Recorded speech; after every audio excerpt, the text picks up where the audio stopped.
Hello, folks. This is Jay with Behind the Grind, the Professional GM Chronicle. I want to thank you guys for joining us today. We are blessed. We have Matthew from Start Playing Games, who is a professional game master with well over 1,000 games to his credit, and he's taking time out of his day to visit with us. Matthew, thank you so much for joining us. Thank you for having me. I'm excited to see where this goes. Great. And folks, if you enjoy this type of content, make sure that you bestow your favor upon this channel. Like, share, and subscribe. Please let it spread the word out there. So, Matthew, I know that you've been with us for a while, been doing this, it looks like full time. If you wouldn't mind, tell us a little bit about yourself. Oh, let's see. I've been doing running RPGs for about 32 years at this point. I started doing this professionally about 5 years ago. A few months before Start Playing appeared on the scene. Um, for the most part, I've run campaigns, LARPs, dozens of systems, depending on what if you categorize systems and games differently. Uh, just in general, had a great time in the hobby and made it my profession when the whole world shut down for a while. Man, that had been a blessing for sure. That's awesome. If you wouldn't mind, Oh, tell us a little bit about what got you into role playing games. oh, I think I was like 9, and I seen the book at Kohl's for second edition D&D, and the picture looked cool, and I'm like, I want to do that. And yeah, that's where it kind of came from there. Well, what point and what drew you into being a game master? Being the only one available to do it. This is to be a very common answer we get. Man, I'm lifetime GM because nobody else wanted to be that way. All right, so do you remember the first game that you were running, and how did it go? Oh, at the time I thought it was great, but it was god awful. Um, it was second edition D&D. We had made characters, and looking at like the CRs from my understanding as this little kid, I'm like, yeah, crawling hands, they're super minor compared to characters. I could just throw like 25 of these things at them. So after we died a few times, and I thought about it, we went from 25 to like 3. 3 makes more sense. But yeah, it was terrible. Well, I guess we all have to develop our chops in some way. So, what has been your most memorable campaign? And what about it made it stand out to you? God. Recently, like decades ago, like do we have any other criteria we could narrow that down just a bit? I'll tell you what. Let's do this professionally. Okay, professionally. Should we go with campaigns that are finished? My favorite that has finished ran for about 243 sessions. And it was 3 different groups playing in the same world of Mage the Awakening. It was the mid 1920s where two cities had collided in this weird metaphysical mystery of Boston and New Orleans, Okay. where the ordinary people didn't know what was going on, but everything supernatural did, and the confusion and chaos and being stuck in a 7-day loop carried them on for so many sessions. There was 15 people, 3 groups interacting through all this. It was an experience and a blast. Nice. Did you But have much crossover, or did everybody stay in their lanes? oh god, there was so much crossover. Like there was people were not supposed to talk to each other out of character between groups, so they would only find out in game what was happening. And every once in a while, we'd do special events where we'd mix the groups in like certain situations, and the stories that were exchanged and the misunderstandings were brilliant. Um, I don't know if you're familiar with Mage the Awakening, but by late ends, they can do some crazy things. Very nice. Um, so, with as many games as you have under your belt for Start Playing Games, did you ever have any of them go like completely off the rails? And if so, what'd you do about it? How'd you handle it? I tend to build a setting, so off the rails is not much of a thing. The biggest off the rails was, people breaking literal reality and just figuring out what that has. If I turn myself into an inanimate object and destroy my brain, what happens? Well, you die. Um,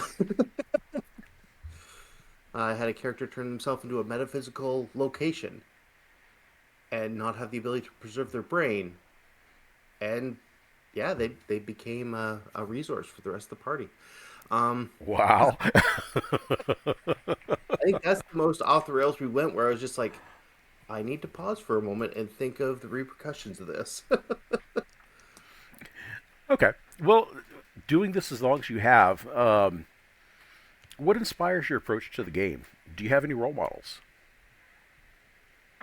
Oh, as GMs or as game designers, because I'm inspired by reading a lot of games and getting to their settings and stuff. I have a friend whose name she doesn't want mentioned on the internet, who I think is an amazing GM. She used to run one game a year, and they were always amazing. But they were, 3 to 16 hours long. Um, some of the designers from their designs that I've enjoyed is like John Wick and House of the Blooded was a big one. I enjoyed a lot of the Old World of Darkness when they were coming out in the 90s. Um, I've listened to a lot of actual plays before I got into this, Okay. and The Magpies was really entertaining. I don't know if it was inspiring, but it was definitely entertaining. It's a Blades in the Dark actual play for those out there. But yeah, mostly a lot of podcasts, a lot of reading people's games, getting into the lore and the different mechanics really helps. Well, you mentioned earlier that you've had a chance to do something along those lines. What kind of experience, what kind of other projects have you been involved with? Oh, I've dabbled in writing, I've run LARPs, I've tried to touch on every aspect of the RPG hobby except drawing because I am abysmal at it. Um, like right now, I'm part of Same. two groups. Yeah, they're trying to get zines together that review indie games and just trying to be a cheerleader for them the best I can. I've got side writing projects, just filling out stuff that I come up with because I'm doing this 24/7 and not everything fits into a campaign. It's got to go somewhere. Okay. Um, Well, what if money about? was, I'm sorry. go Go ahead. ahead. You go ahead. No, go for it. I'd say I'm any getting off topic. literature. Yeah, no, you're doing fine. Well, any literature references or whatnot that you've has influenced you. I know I've got mine. So I've listened to a lot of audio lit RPG books, okay. which I know the genre is considered trash, but they're entertaining. Well, that's what I've been told. That's what I've been told. It's trash. It's like, well, yeah, but it makes me happy. So, Very cool. No, no, I wouldn't consider that trash at all. All right. Let's pivot a little bit. Let's talk about your philosophy on game mastering. Okay. Um, oh, okay. yeah, how do you balance narrative storytelling with player agency? What's your thoughts on that? I mean, a lot of it's player agency. I shouldn't say player agency. I should say troop agency. Okay. If everyone at the table is enjoying it, absolutely. Let's go forward and see what happens. You want to turn yourself into an inanimate object, you do that. Um, I tend to where I start limiting player agency is usually based off stuff I had established in session zero, Hmm. which is the style. The biggest one being: is this a co-op game? Is this a rivalry game? Is this a bloodthirsty game? Can players go and murder each other? Does everyone want that? Yeah, you've all agreed. Here's a piece of paper. Please sign this because I'm not having people cry over this again. Um, Okay. Most people tend to push for co-op or somewhere in between, where you have your own secrets, but no one wants to remove anyone from the story. I As just for, go ahead. I just can't imagine a uh, PvP type of scenario being much in the way of fun, or it's, that's Well, promoted. like I said, I've run LARPs. There you go. Okay, that's a little bit different. Fair enough. um, okay, so with as many games you've got under your belt, and I'm sure that like many of the other GMs I talked to in the past, you have players that are coming in, coming out, going back and forth and stuff like that. You've had to run into some disruptive players, be it for maybe just an abrasive personality or drunk underneath the influence of something or whatnot. How do you handle something like that? What's been your experience? Depends on the scenario. Like for the most part, I can tell you a few really awful stories, but like this is the worst. Of the worst. This is not the average. Let's hear it. We had one guy who mid game. So I'm used to. I only found out after university that most groups aren't both genders in them. So like, there's sometimes that throws me off. I had one guy who started screaming at another player, and there started to be a disagreement, and it started getting heated. I was getting ready to stop it, and he made a comment of, "It's not that your character is a cat that I don't like. It's the fact that the player is female, and I don't have to listen to you." And I stopped the game. I'm like, okay, everyone go for break. We're moving to another channel. We're gonna have a conversation. And yeah, they were politely asked to leave. I sent them a refund for that session and told them, please don't sign up for my games again. Oh my, you had to deal with that just outright like that. Oh. Yeah. Yeah, like this was 3 games in and that came up and I'm just like, wow, no, we're everyone go for break. Everyone I need to have a conversation with this person. Oh man. Okay, I think it's a fair way of doing it. Adios. Here's your money back. Don't come back. So don't go away mad. Just Yeah. go away. Had Okay. another who was very upset with the way another player built their character. Okay. And I told them that's not really their purview. Like, it's not ruining the game. This and that's like, fine, I quit. I'm like, cool, not a problem. And then they signed back up, and I denied them rejoining. And then they flipped out and reported me and left a terrible review. So, Start Playing is very good about this from both ends. They will do a full investigation. That it turned out I was fine. This is the second time I was investigated. Um, but yeah, they flipped out because someone took a mechanical ability they didn't like. It People, was people have their own priorities and stuff like that. And I think that's one of the, especially for a new GM that's going to get into this, that's trying to get into this. How do you deal with such a variety of personalities? How do you deal with such a variety of people have different priorities and stuff? I mean, getting upset about a mechanics that can't be. I just can't see a reason for it. I mean, it just makes no sense. like I said, these are the worst examples. Wow. And then there was the rap person, which was that was the first time I was investigated. Um, Setting up a game, I do a full session zero. Like we go through a lot of stuff. One of the big things I use because I run a lot of horror games is lines of veils. Where are we stopping things? One of the players had a veil against rap music. Whatever. I've had people who've had veils against potatoes. If it makes you uncomfortable, it makes you uncomfortable. We're not going to have it. This drove another player insane. They started demanding, who put this up here? Why is this here? I'm just like, if this bothers you, don't play.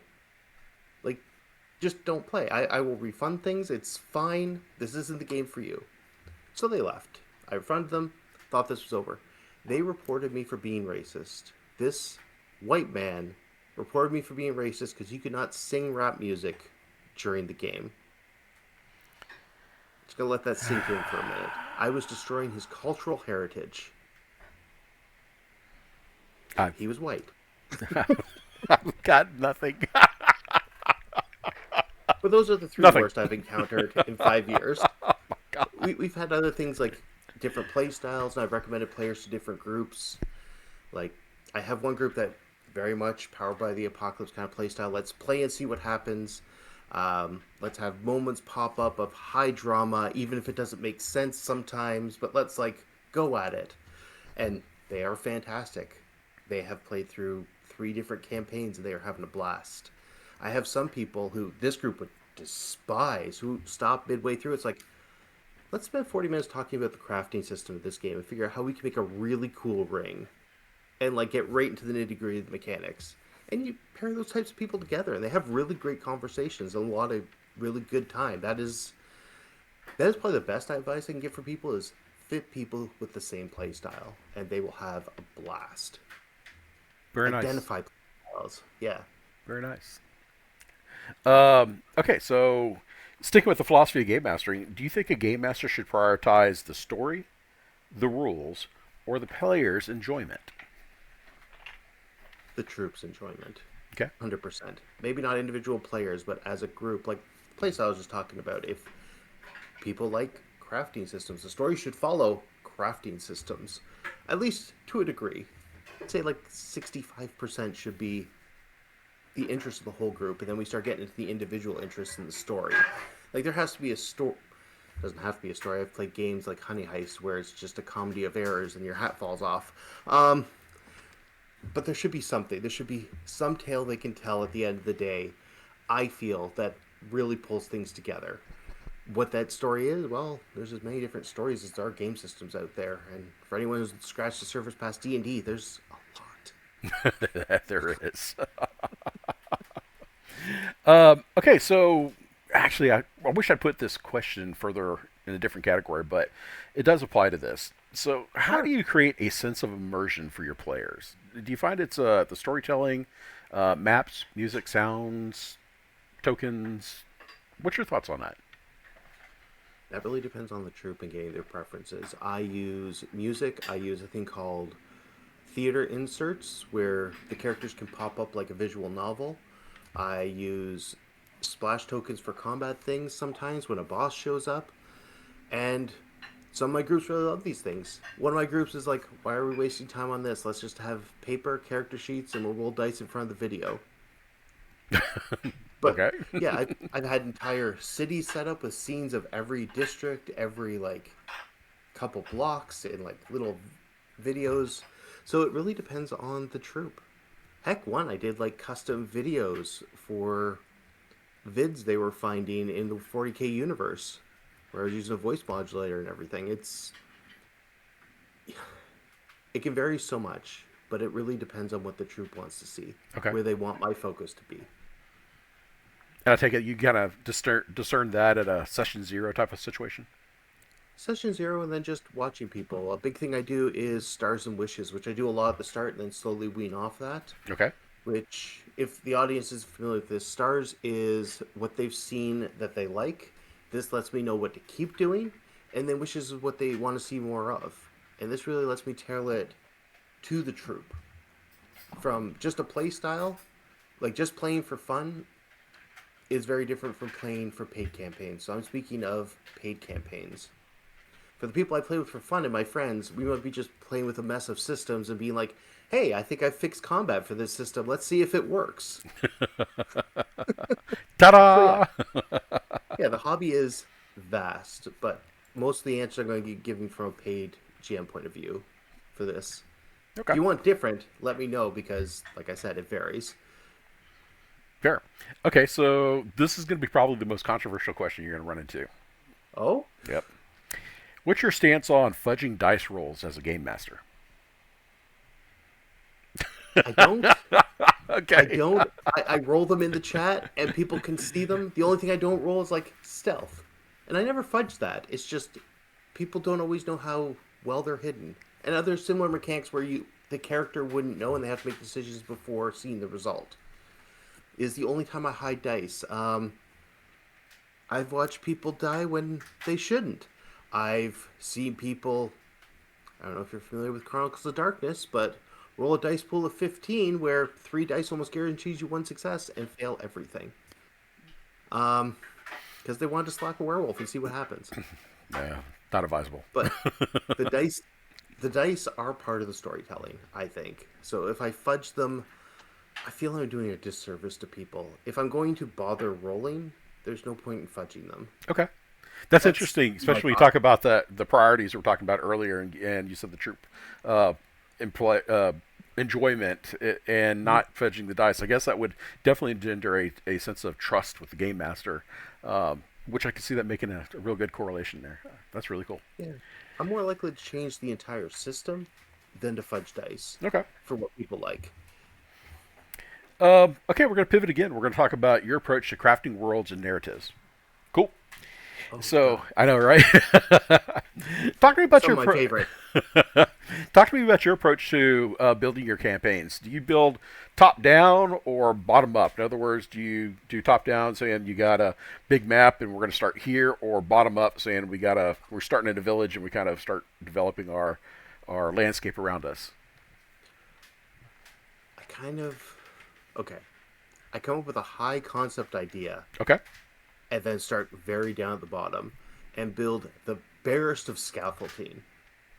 Like maybe 2 or 3 NPCs, a starting location where people might focus, then do session zero. And then I usually end up throwing away half the scaffolding and building out a setting from there. Fair. Um, yeah, like it also depends if because I've done a lot of LARPs, I do a lot of shared worlds, or at least I'm getting more into it after the whole Boston New Orleans thing because it was a blast. It let me double use my prep work. Um, so those have grown where I have a full map. It is all populated. There's some people everywhere, and we kind of organically build from there, depending if the characters are from there or if they're from outside of there. Or there's some games I play like Blades in the Dark where Dustfall. I pick a handful of factions that are going to fit this story and see what factions the characters pull in. Okay. I don't know if I actually answered your question. Um, It's really how you start your things, and you've got it going. So that's all right. So when we're talking about NPCs, what's your process for creating memorable NPCs? How do you do it? Figure out who the NPC is and they be them. Understand that NPCs, although some of the request givers, they're also people, and some people are dumb. Not all people have the right clues or the right answers. A lot of my players seem to struggle with this if I'm new for them, but those who are good at mysteries really catch on fast of like, they're lying to me. And then they look into it, it's like, no, they just didn't know. And they were too embarrassed to tell you the answer because that's their personality. They want everyone to be happy. Um, or, this guy lied to me all the time. Yeah, you lied to him. Nature of y'all's relationship. There you go. Okay, so I assume that you run the majority of your games are campaigns, from what you're saying. Is that right? All my games that I register and start playing on that little ticker number are campaigns for the most part, unless people hire me specifically for one shot. Okay. I try and do one shot a month of a free game that doesn't get counted on that ticker to teach people new systems. Because, well, it's no mystery. I actively work against D&D. Okay. I hope that doesn't lose you any fans or anything. Not at all. I have been told I am a bit of an RPG snob when it comes up to that topic, so I try not to talk about D&D too much because there could be rants, and we only have like an hour and a half. All right. Yes. So much bandwidth going on there. Okay. So the reason I ask is if majority of your games are campaigns, and how many games do you run? Let's say a week, just out of curiosity. Oh, 4 to 12. Okay. Um, how do you incorporate, or how do you incorporate a player's backstories into the larger campaign narrative? What's your approach to that? My goal is for them to make the character, give me the general concept, play 2 sessions, then write me a one-page backstory. Okay. Whatever is most important to your character, put it in that one page, Okay. Is and that then work that in. okay? I was gonna say that's intended to see if they're gonna stick around long enough to start trying to get some of that in there. So Oh no, that's intended because I can't figure out what my character thinks until I've played 2 sessions with them. fair enough. Um, No, it makes sense. It does. Got to get your legs underneath you. Okay. Okay. So, what advice do you have for GMs that are struggling with improvisation during sessions? Practice, know Okay. your world, know your people. Um, Anything I give to a novelist writer who's trying to figure out where their world's going. Everything besides your protagonist adds flavor to the world. Your protagonists are the PCs. The story is about them. The NPCs fit into that story, but they have their own lives. Give them something that doesn't matter to the story, that they won't bring up unless the PCs look into it. It gives it more of a living, breathing world. Okay. And you don't have to be good at voices, but give everyone like a manner of talking. Like if someone is scared, they're going to talk faster and faster, and their eyes are going to be darting all over the place. Be sure to call out their behaviors if you're not on screen, or embody those behaviors. Um, at Halloween, I wore a mask doing my summary videos to kind of deep dive into some of the characters.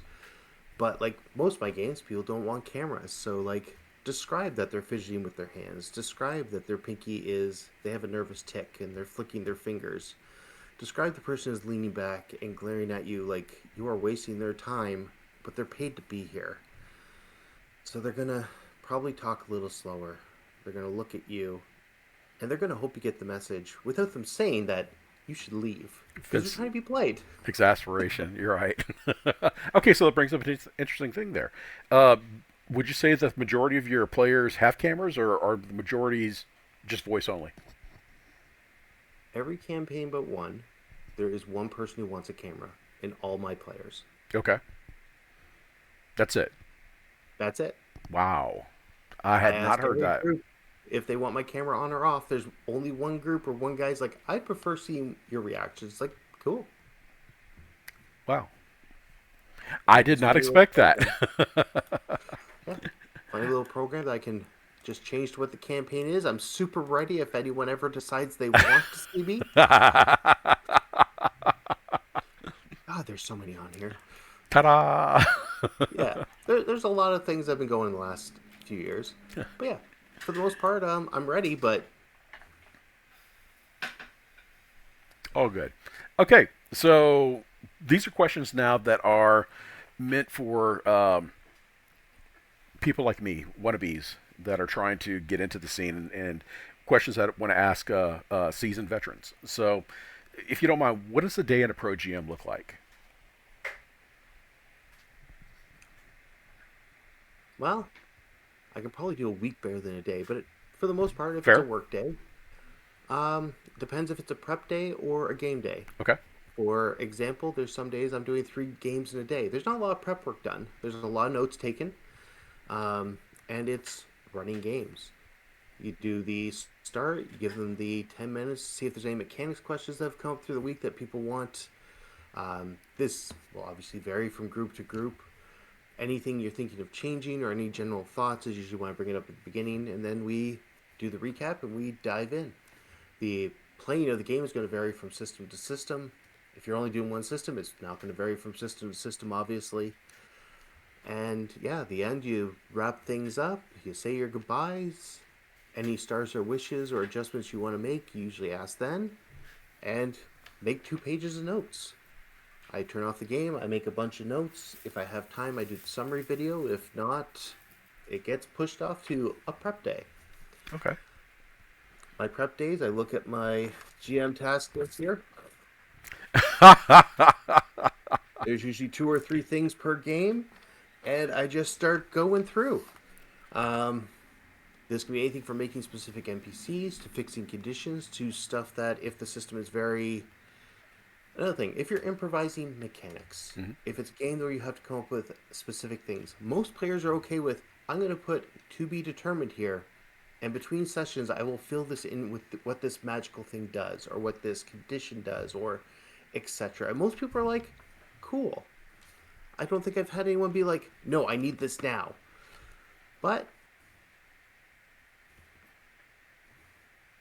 yeah, so my prep days are usually a lot different, where I will sit down and go through these. And on the day off I do my best not to turn that into a prep day, which I don't know. When your hobby becomes your job, sometimes you're like, but I want to do it. But I need the mental rest. But I want to do it. That I understand. Very true. Okay, so you're right. That does kind of give an idea of the week and how that works out. That's awesome. I like one guy described himself like he said it was kind of like being a bartender you're doing bartender hours, but you're like what is it, physical trainer type of thing. So I was like, well, that's makes sense. Doing a lot of work here. A bit more like entertainer than bartender, but that entertaining is a part of it. No, exactly. Sure. Okay, so let's talk about your business model a little bit. And you said earlier that you're running anywhere from 4 to 12 games a week. Is that correct? Yep. And prep time is usually you give yourself a day to make sure all your sessions are ready? Hours wise, I usually give 1 hour per group each week as prep time. With when I'm making a new campaign, it's usually about an 8-hour setup. Okay. Between setting up the thing. Session 0 doesn't count as that time, but the time between either side of session 0 is about 8 hours. Okay. If I don't use the whole 8 hours, I add to things. But yeah. And then between seasons, I usually do an extra hour or two, depending on how much the game has changed. I've never asked this question. Are you okay if I spring something on you? Go for it. I Okay. love improvising. Well, it dawns on me that if you have constantly you have players that are coming in and out of the game, what is the purpose of the use of a session 0? If everybody that you have in that session 0 that you go through explaining these things, payouts a few game sessions in and stuff like that, do you find the need to do another session 0? Do you have like a handout that kind of encapsulates what was determined? I mean, how do you handle that? Well, it's usually a 3-page document that's made at session 0, and I do a mini session 0 for anyone coming into the campaign. There we go. Okay. I usually start with, this is what was decided at session 0. Are you cool with this? Yes, no. Do you need to add any more lines of veils to this? Because I run a lot of horror games. Yes, no. Cool. This is the setting. Are you still interested? Assuming all that is yes up to there, okay, let's make a character and let's bring you into the story. Okay. I never hold it against someone if they're like, this is not my cup of tea. I don't like this aspect of this setting, and that's what the hyper focus is. I'm out. Okay. Cool. I like If I that. can recommend, if I can recommend another game for them, I will. But all the more power to them. I'm part of a collaboration, so there's lots of alternatives. That's even better. Having some backup always helps.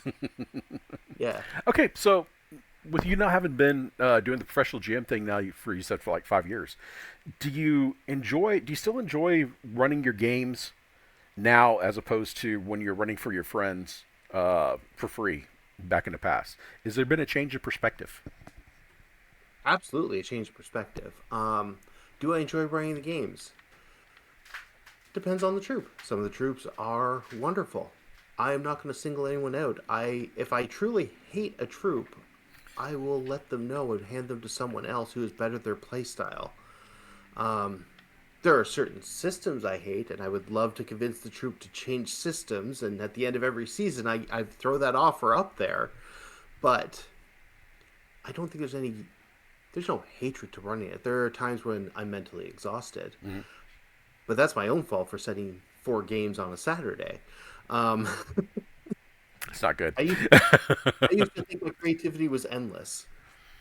It took me about 3.5 years before one day I sat down and I'm like, I've got nothing. Oh, what do I do now? That's never happened before. I think, in my experience, and I keep in mind, I'm one of those guys that steal everything. Nothing of mine is original. I steal everything.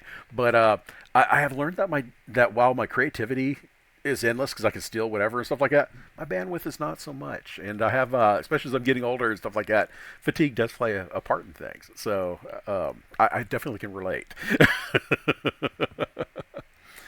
Okay, so here's an interesting question.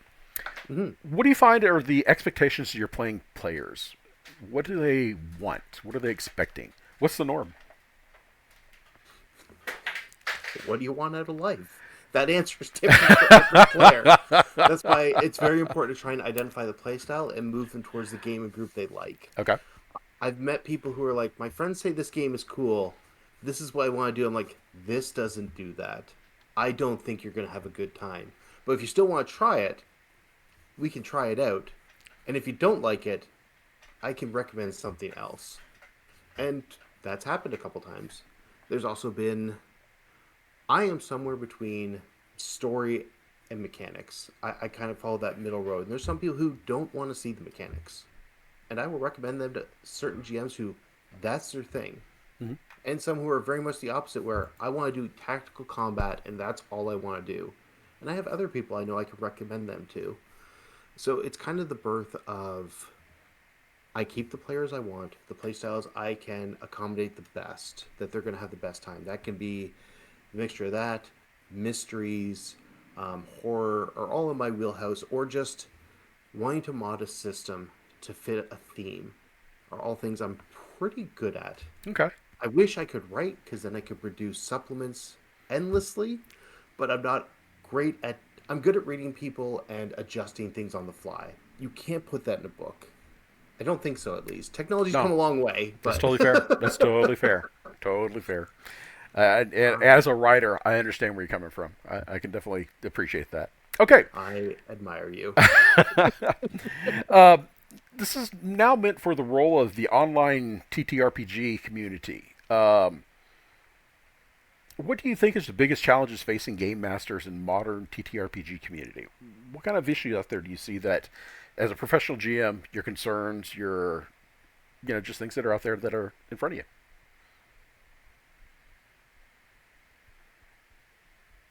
Hmm. Well, when I started this, I never ran an online game, Okay. and over time you learn. It's like anything else. It's different, but you can learn. You can adjust.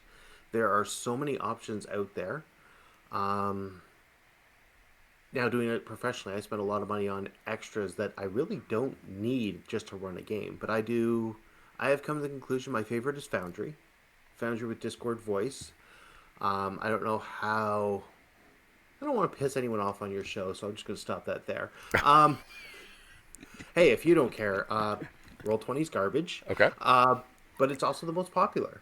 So take your pick. Foundry takes a little more setup, but these are all things you can learn, and the more you do it, the faster you get at it. So yeah, I've also spent 80 hours inputting books into a game I want to run because I want to. Um, I want to run smoother. Uh, I'm crazy. Don't be me. Find the easy way to do it if you just want to play a game. You only need dice and character sheets, and they don't even have to be online. Matthew, we're all gamers. We're all a little crazy. There's no competition here. We just all classify. No, no, no. But like someone will tell me, "Oh, you can't run this online." That's not true. You just don't want to spend the hours to get it ready to run online, which totally fair.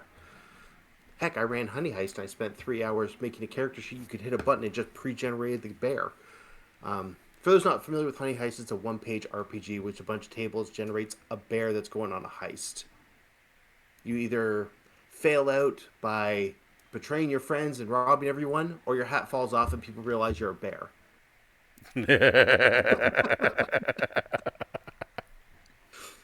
Got it. That works.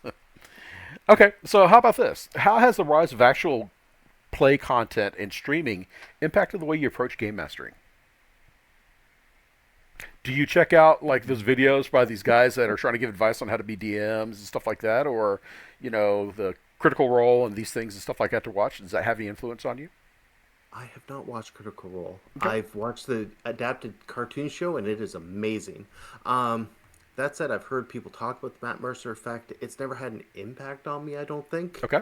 Um, but I started doing RPGs at 9. Like, I started off with that goddamn Town of Crawling Hands that was an abomination. Anyone who does something long enough who's willing to take feedback will get better. Okay. I've watched advice videos. I feel I have to watch like 3 hours of content to get 15 minutes of advice sometimes to find something new. Hmm. But in general, I'm super happy to see that the hobby is thriving out there, that people are realizing that playing pretend with rules can be fun. Um, Geez, what a concept. Having fun for the sake of having fun. I'm very Absolutely. happy with where the hobby has gone. I'm not super happy with certain companies and their business practices, and you know who you are. I'm not super happy with the death threats for becoming a paid GM, but I've also released a video on that. Um, Wait, seriously?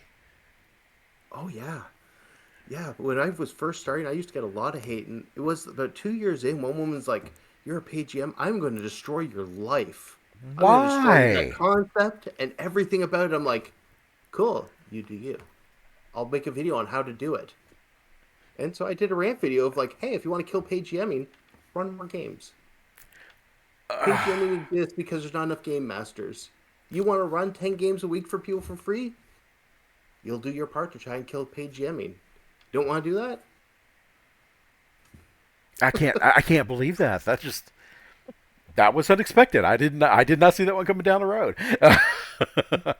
I know some people have got issues in regards to paid GMing, but I don't understand why the death threats. Why go to that radical, to that extreme? I mean, it's I don't know. It just People do it in any industry of entertainment. The whole Japanese want to reveal the real name of manga artists is causing an issue because they also get death threats every day. But, their identity is hidden. Well, until that law passes. I am getting off topic. Anyways, all right. How do you feel about the responsibility of representing diversity and inclusion in your games? we're a creative art. We should have that responsibility. Okay. Um, like I said, I am often blown away by racism and sexism that is out there in the world. I'm Canadian. I used to drive into America, and oh my God, some of the things I have seen, and they don't realize it's racist. I had a loader who had dark skin who came up to me, like, thanking me and crying for the third time I was there, and I'm like, God, what's going on? It's like, you treat me like a person. I'm like, you are a person. What's going on? He's like, well, I'm black and it's a small town. I'm like, it didn't even occur to me like until that moment of, wow, okay. Um, there was that sexist guy who I had to kick out who just broke my mind for a second. Um, Yeah, I'm just that's right up there with the death threats. I'm sorry. I was just like, I don't know. Breaking my mind for a little bit. Like you said, that's a good way of characterizing it right there. All right. well, okay. Okay, so your players, not I'm sure the players you have homosexual GLTB Yeah, players. Do you also have GLTB NPCs? absolutely. Okay. It's a natural part of the world, so I don't see why it wouldn't be. It depends on the NPC's personality and such. I'm glad to see that. Some people stay away from that type of thing. They just don't they don't want to I mean, get into those it doesn't waters. And I get it. doesn't always come up, but like, yeah, there's gay characters in everything. Maybe I've just lived that life. I went to university. I met a lot of these people. Like it just it, in my brain, they're out there. But I also live in a town where 20% of the population says homosexuality is against God, and over 14% of the population admits that they're in that not in that community but actually part of that community, which is double the average of small towns. So I live in a weird place. Mm, um, I understand. All right. So, what advice would you give to us aspiring GMs, professional GMs that want to make a name for themselves online? How do we go about getting ourselves out there? Two different ways to go about that, whether you have a following or not. Okay. If you have a following, obviously you use that. And for the love of God, do not tell people it's certain techniques other than your 50,000 fans you already had coming into this. It's not that. It's I do the thumbnail right. That is such. Anyways, I don't want to name names, but yeah, if you have followers, lean on that. If not, give back to the community. Um, Something that's pretty controversial. Run free games. Give out samples. Do it like you would any other business and entertainment. If people see value in your business, they will support your business. Um, on a serious note, join up with other. The biggest thing you could do is find other starting GMs and build a collaborative. I have a collaborative of 8 people, and it helps balance things out. Find people who do different play styles than you, so you can offer more than just yourself. Building up others and everyone building up each other build your business faster than you focusing solely on yourself. Your collaborative that you talk about, is this something that is just amongst y'all, or do y'all share that information with the public? Um, Oh, it's my entire Discord server. I don't know if I've invited you or not, but no, I I say, can. we'll put that if you're okay with that as a link at the end of this thing, stuff like that. Just let people know that it's out there. So yeah, that's Yeah, definitely really cool. All right, yeah. I so have like what do you see as 5. the? I'm sorry, I didn't mean to cut you off. Go ahead. Nope. Go ahead. Go for it. What do you see? This is the last question, and after this, I'll turn things over to you to promote whatever you'd like to promote. But what is your vision for the future of tabletop RPGs, and how do you see yourself contributing to that evolution? Oh God, how dark and gloomy do we want to get? Bring on the gloom. Here we go. In my ideal fantasy world, we watch Wizards of the Coast burn. We watch the renaissance that happened from fourth edition D&D, where hundreds of RPGs got a chance, and the creativity that exploded about 5 years after that, with tons of different systems getting a lot of attention, and we enter a new renaissance is going to be amazing. In reality, things can look glum, but we do a hobby that's all about giving people hope and distraction from how terrible the world is. I hope this hobby doesn't die. I don't expect it to die. I've been hearing for 30 years, oh, there's only a couple more years left in this hobby. Um, I hear the doom and gloom all the time. My Why? Why goal would they for it, say that? I mean, just like I'm not gonna. look it up. Every 4 or 5 years, there's an article being like, the hobby is coming to an end. It is dying. I have never seen this hobby dying. As someone who has been knee deep in it, maybe I just can't see past the trees around me. Um, this hobby has grown in spurts. Now, the attention has shifted from one system to another. There's been times, there's always been, D&D has always been the big player, but every time they've stumbled, the community has surged in numbers immensely. I don't say D&D doesn't have its place in the ecosystem. It's a terrible game to be brought into. But looking from my point of view, I plan to run games. I plan, if I get enough money, to start publishing companies, doing zines, kind of being everywhere. If I win millions of dollars, I'm going to start a LARP town. Because, if money's no object, then I'm going to live out my dream. Not that this isn't an amazing job, but, the stability of a LARP town and being able to buy property and, still being able to eat is important to me. I have 3 kids to feed. Um, if this Fair. did not make more than the job I was doing, I wouldn't have completely switched over. Very cool. All right, that's all the questions I've got on my list. So, if you wouldn't mind, just take a couple minutes and talk to us about your different projects. Anything that you want to promote. Just what's going on in Matthew's world right now that you just want us to know about. Oh, let's see. I have, I think, only 3. Nope, 1, 2. I have a handful of games that aren't quite full yet. If people are interested, um, about half my games are public. The other half are all private groups. I'll give you the link to my kind of like home base on Start Playing if people are interested in that. They can look up the various things from Fabula Ultima to Blades in the Dark. Beyond that, like I had said before, there are 2 groups who are looking to do review zines, and I'm hoping to help them out, whether it's maybe just writing reviews or just being a major cheerleader and helping them push the message out there. The names they've sailed on, and they won't be showing up for at least a month or 2, is in the Indie Vault and the Indie Game Zine. I have faith in both of them, one more than the other, but I'll let you figure out which one those are as they start Okay. releasing. Um, I have Spiteful Ink, where I'm hoping it's only a couple people right now, but I'm hoping to get enough talented people who are willing to do skill sharing in the creating of RPG products, where we get writers, artists, and everything else, and we work for time credit for one another to produce things we want to produce. Um, it takes a lot of people to produce something decent in our hobby, and a lot of different skills. I, for one, can do layout decently. I can kind of write if you make me. I can do mechanics really well. Let me rephrase that. I am great with mechanics and making it feel balanced and giving it a vibe. But fluff, I'm not great at. So it's the idea that people can come here, ask for different things, and trade time and skill rather than money, because this hobby does not have a big money flow.